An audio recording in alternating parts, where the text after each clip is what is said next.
Elles étaient 70 à flotter dans le ciel de Charente.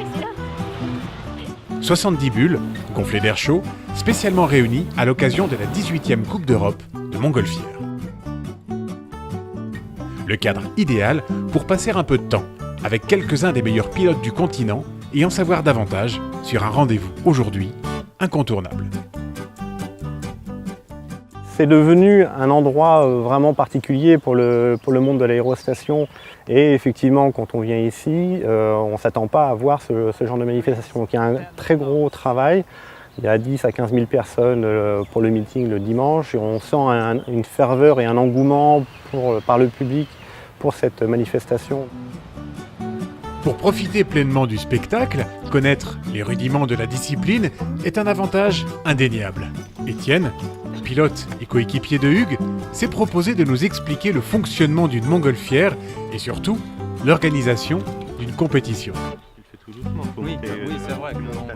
Une équipe de ballon, déjà, c'est souvent un pilote, un navigateur et 2 personnes au sol. Il faut des gens qui soient complémentaires, c'est-à-dire des gens qui soient forts physiquement et d'autres qui soient réfléchis. Il faut trouver un juste équilibre pour que le pilote se sente bien et n'ait pas à tout gérer au sol. Donc comment ça marche une montgolfière? On réchauffe l'air et l'air chaud est plus léger que l'air froid et donc monte. C'est très simple. Et comment ça marche une montgolfière en compétition? C'est réussir à piloter un énorme engin pour lequel on n'a pas de manche, on n'a rien comme dans un avion, on n'a rien comme dans un bateau. C'est en changeant d'altitude qu'on trouve des courants différents qui nous permettent de nous diriger. Donc on maîtrise précisément l'altitude et en changeant d'altitude, on change de direction. Donc en compétition, l'objectif c'est de réussir à passer le plus près possible d'un point en changeant d'altitude et en tirant des bords un peu comme un bateau pour trouver le bon courant d'air qui va nous amener sur la cible. Parmi les étapes décisives de l'épreuve, le décollage est un moment crucial pour les pilotes. Ceci dit, un bon départ n'est pas forcément synonyme d'un bon vol. Les conditions météorologiques et leur évolution jouent un rôle majeur en montgolfière. Il y a un gros travail à faire au début pour déterminer le terrain de décollage qui sera le mieux axé par rapport au vent qu'on a de disponible dans le modèle météo en cours. Donc on travaille beaucoup sur le choix du terrain de décollage.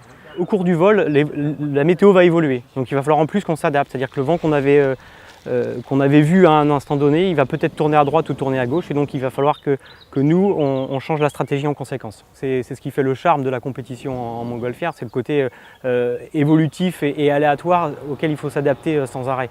On peut avoir le GPS le plus précis du monde, c'est pas lui qui va amener cet engin qui est non pilotable, enfin non dirigeable à un endroit donné. C'est vraiment le feeling du pilote, son instinct, son expérience et quoi qu'il en soit, il n'y aura aucun instrument qui permettra de le faire à sa place.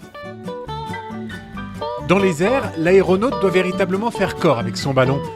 Tous ses sens doivent être en éveil afin d'appréhender au mieux les éléments et leur influence sur le pilotage. Cette immersion totale, c'est ce que recherche Hugues en priorité.